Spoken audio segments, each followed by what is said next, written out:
Hi friends, कैसे हैं आप सब।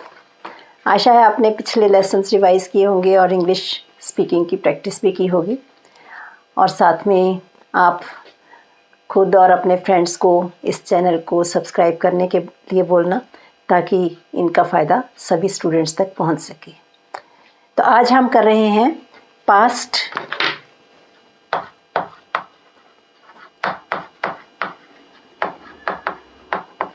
Perfect continuous tense. Past perfect continuous tense, ये जैसे हमने प्रेजेंट परफेक्ट कॉन्टिन्यूअस किया था, जब पहले कोई काम हो रहा था, ठीक है, ये पास्ट की बात है। तो कुछ समय से जो कोई काम हो रहा था वो पास्ट परफेक्ट कॉन्टिन्यूअस के वाक्य होते हैं। जैसे वे जनवरी से वहाँ रह रहे थे, रह रहे हैं नहीं, अब नहीं रह रहे हैं, रह रहे थे, पुरानी बात हो गई। तो ये पास्ट परफेक्ट कॉन्टिन्यूअस के वाक्य होते हैं। तो पीछे तो वही लगता है, रहा था, रहे थे, परंतु साथ में समय बताया जाता है। जो परफेक्ट कॉन्टिन्यूअस टेंस के वाक्य होते हैं उन सब में रहा था, रहे थे के साथ समय बताया जाता है, तो वो परफेक्ट कॉन्टिन्यूअस के टेंस वाक्य होते हैं। तो इसमें जैसे क्या लगता है, subject plus had been plus verb plus ING, ठीक है। और उसके बाद टाइम बताने के लिए, जैसे मैंने आपको बोला था, सिंस या फॉर का प्रयोग होता है। तो ये मेन चीज़ है। सब्जेक्ट के साथ हैड बीन, जहाँ सब्जेक्ट कुछ भी हो, आई, हुई, you, they, he, she, it, या कोई नाउन या सिंगुलर या प्लूरल, सभी के साथ हैड बीन का प्रयोग होता है। और वर्ब के साथ आईएनजी का प्रयोग होता है। जैसे he had been living in that house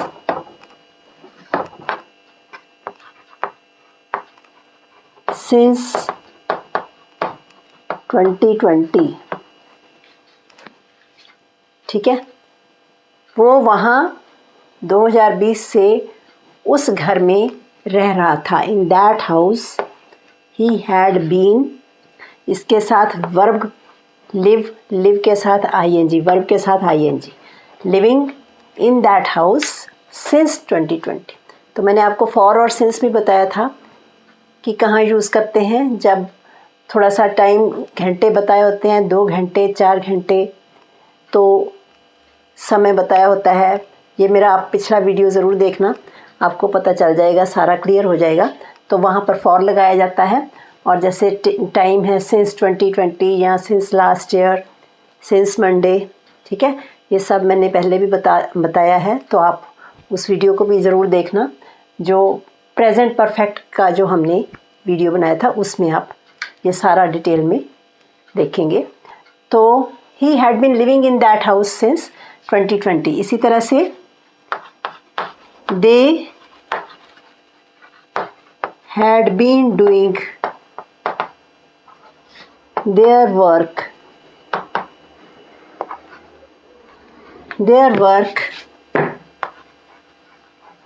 for 2 hours।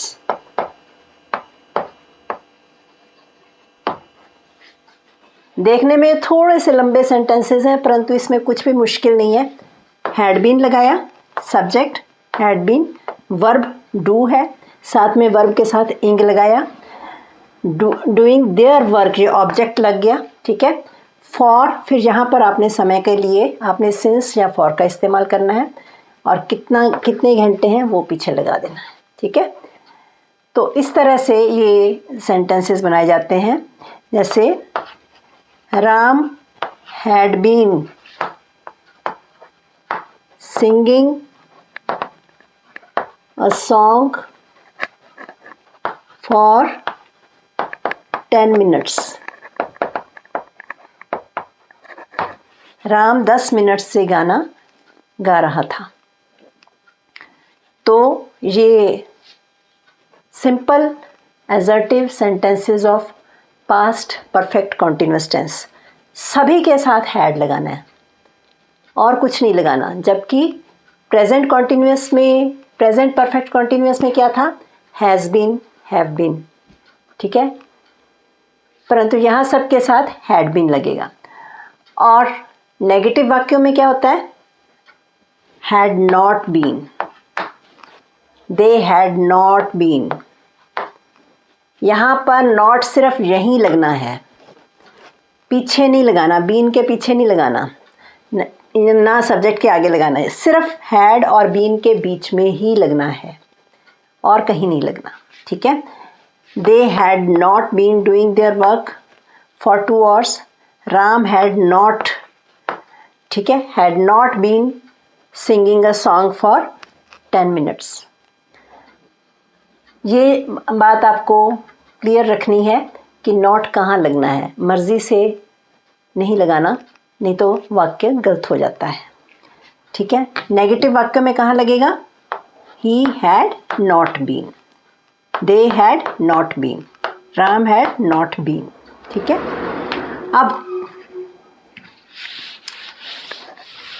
Question वाले वाक्यों में क्या होगा? देखो वर्ड्स तो सारे पूरे यूज़ करने ही हैं। Had he been,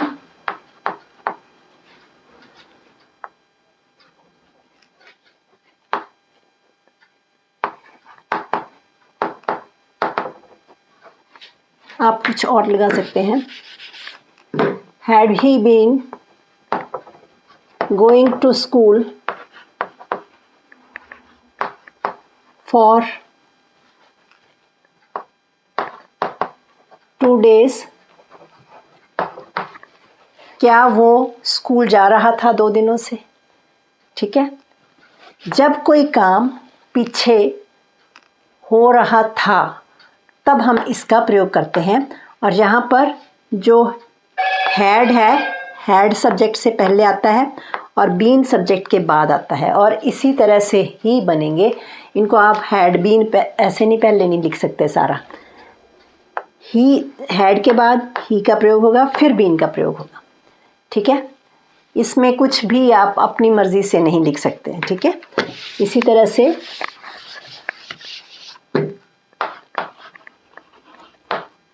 had they been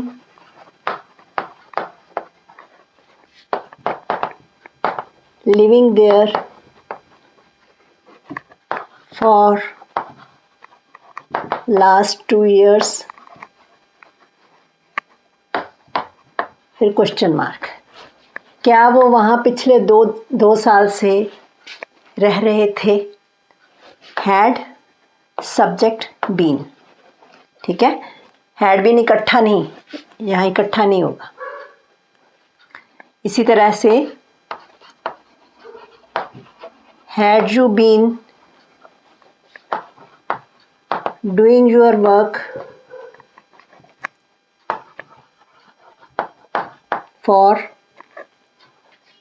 since Monday, यहाँ सिंस मंडे लगाते हैं, सिंस मंडे,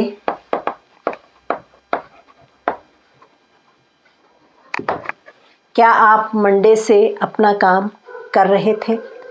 इसके बाद क्वेश्चन मार्क, ठीक है। ये आपके क्वेश्चन वाले वाक्य हैं।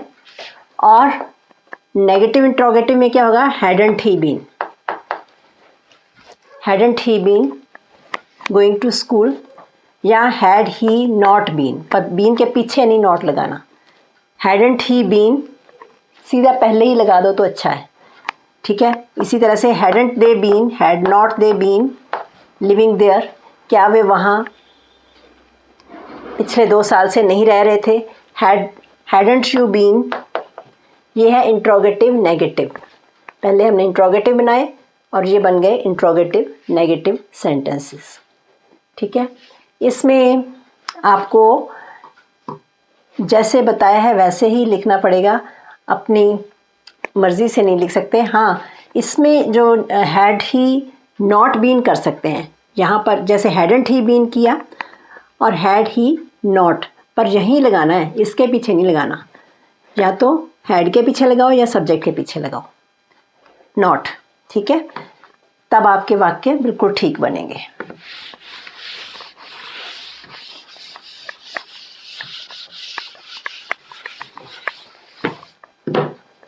ऐसे वाक्य आपने अब 4-4, 5-5 वाक्य भी आप एजर्टिव बनाएं, 4 वाक्य इसी तरह से 4 वाक्य नेगेटिव बनाएं, अपनी तरफ से बनाएं, और फिर इसी तरह से वो interrogative and then interrogative negative बनाएं।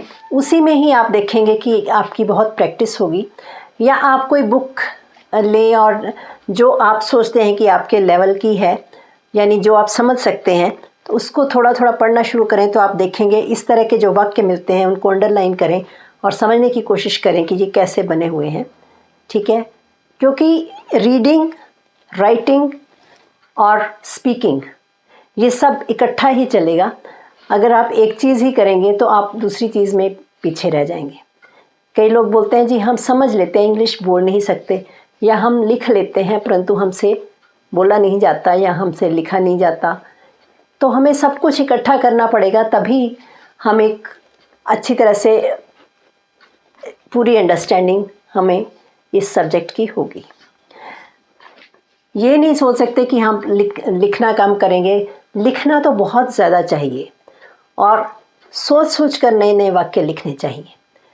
आपको मैंने बोला वोकैबुलरी जितनी ज़्यादा हो सके आप बनाएं, और जिससे कि आप नए नए वाक्य बनाएंगे तो आपको और ज़्यादा आसान रहेगा।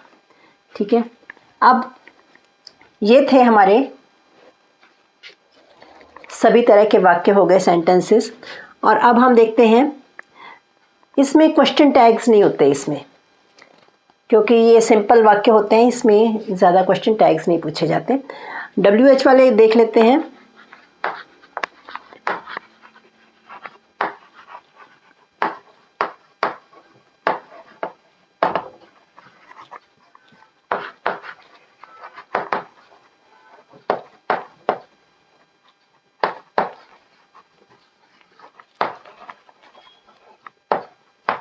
Why had you been doing that work for 3 days?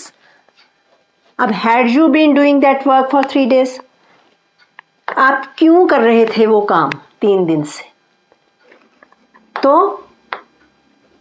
वही आपने had you been करके आपने वाक्य बना लिया, क्वेश्चन बना लिया, तो क्यों, why। ठीक है, इसी तरह से what had he been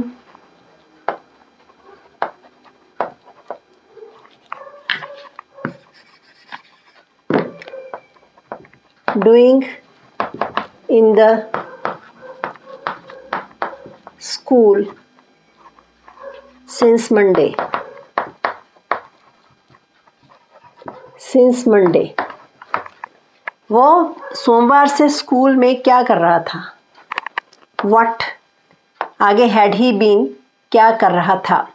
Since Monday, Monday समय बताने के लिए जो वीक्स होते हैं, मैंने बोला था, या जो मंथ्स के नाम होते हैं वहाँ पर सिंस का प्रयोग होता है।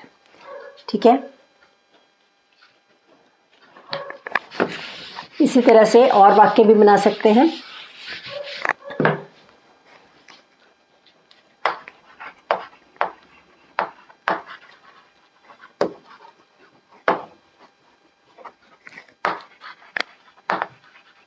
Where had you been going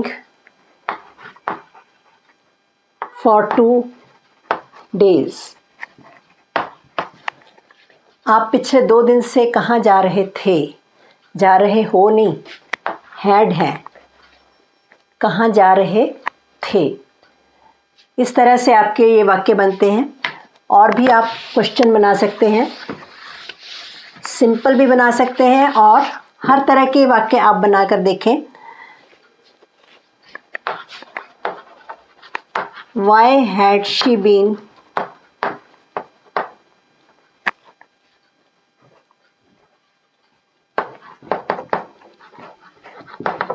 fighting with her sister for 10 minutes?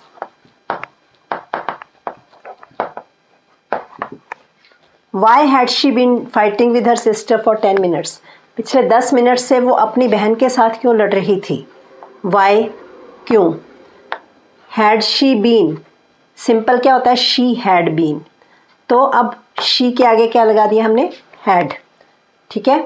तो had she been fighting, fight means लड़ना, फाइट के साथ ing लगा दिया, वर्ब के साथ ing, विद हर सिस्टर, अपनी बहन के साथ। अब पीछे जो समय है वो सबसे पीछे लगता है, अपनी पूरी बात करके सबसे पीछे, फॉर 10 मिनट्स, मतलब पिछले 10 मिनट से वो क्यों अपनी बहन के साथ लड़ रही थी। हमेशा जो समय है इसमें लास्ट में आ रहा है, तब वाक्य कंप्लीट हो रहा है, ठीक है, सिंस के साथ हो या फॉर के साथ हो। तो इस तरह से ये वाक्य जो हैं हैड बीन के साथ हमने कुछ बनाए। अब कुछ वाक्य थोड़े से आपको कॉम्प्लिकेटेड लगेंगे, परंतु वो भी आपको, अगर आप 1-2 बार करेंगे तो उनकी प्रैक्टिस भी करेंगे तो आपको वो भी अच्छी तरह से समझ आ जाएंगे। जैसे मैंने कल भी आपको बताए थे, आज भी वैसे कुछ करके देखते हैं। जैसे यहाँ आने से पहले वे शिमला में रह रहे थे। अब यहाँ आने से पहले वे शिमला में रह रहे थे। अब यहाँ पर पुरानी बात है, 2 सेंटेंसेस जुड़ गए, तो इसमें क्या आएगा? पहले क्या होगा? पहले हम किसकी इंग्लिश बनाएंगे? वे शिमला में रह रहे थे। They had been living in Shimla. अब यहाँ इसने टाइम नहीं बताया, they had been living in Shimla कब से? यहाँ आने से पहले, बिफोर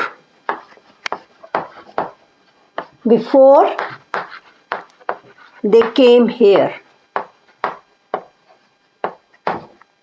अब यहाँ भी ये दे हैड बीन लिविंग, ठीक है, पहले वाक्य में हमने पास्ट परफेक्ट टेंस लगाया, और जब आने से पहले तो ये केम हेयर, ये पास्ट इंडेफिनिट के साथ कंप्लीट होगा।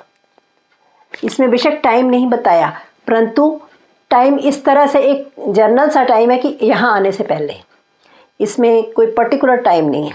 तो बिफोर दे केम हेयर, अब यहाँ पर 2 टेंसेस जुड़े हैं।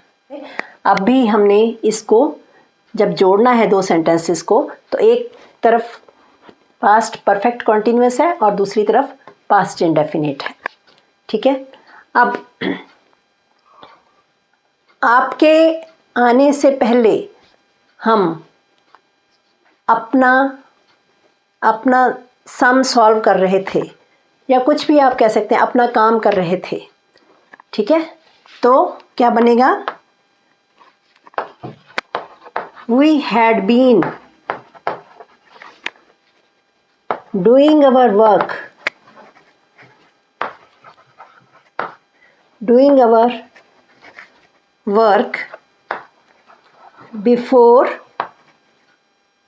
before you came here, ठीक है, before you came here। अब ऐसे भी कह सकते हैं, जब आप यहाँ आए, इस तरह से भी कहते हैं ना, जब आप यहाँ आए तो हम अपना काम कर रहे थे, ठीक है। तो तब क्या होगा? बिफोर यू केम हेयर के बदले व्हेन यू केम हेयर लगेगा यहाँ पर। जब आप यहाँ, when you came here, when क्या होता है यहाँ पर?